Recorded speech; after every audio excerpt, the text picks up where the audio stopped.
100 graus Fahrenheit não é 36,5, mas 37, alguma coisa. Né? Foi planejado ser a temperatura do corpo humano, mas ficou um pouquinho acima da temperatura média do corpo humano, que é de 36 graus e meio. Nós somos seres homeotérmicos, mas isso não quer dizer que a temperatura é sempre a mesma, né? Oscila, né?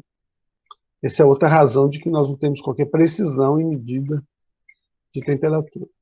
Por que os americanos, ou no hemisfério norte, a escala Fahrenheit tem preferência à escala Celsius?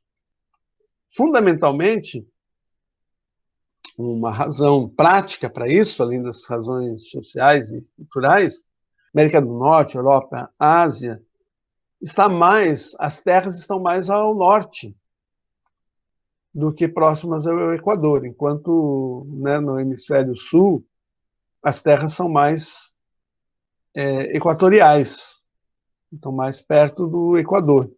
No meio da África passa o Equador, né?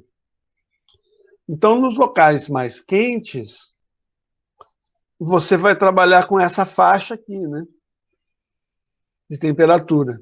Para os locais mais frios, você vai precisar aqui ter esses valores aqui do zero, vamos dizer assim, né? É ruim ficar trabalhando com valores negativos, é mais fácil trabalhar sempre com valores positivos.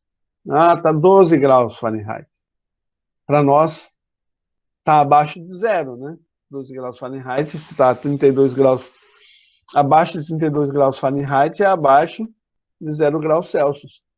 Então, como não é tão incomum temperaturas negativas, ou melhor, não é tão incomum temperaturas abaixo do ponto de fusão da água, para não usar temperaturas negativas, se usa, né, o termômetro escalado em Fahrenheit.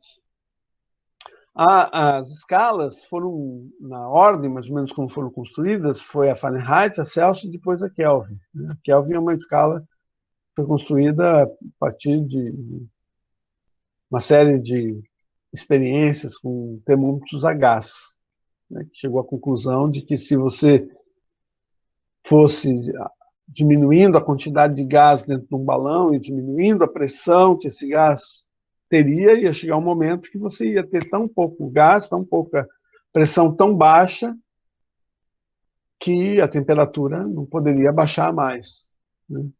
Então, foi por uma extrapolação de uma situação de limite de que o gás chegaria a uma situação de não ter mais condições de diminuir a temperatura. O Celsius é medido em graus.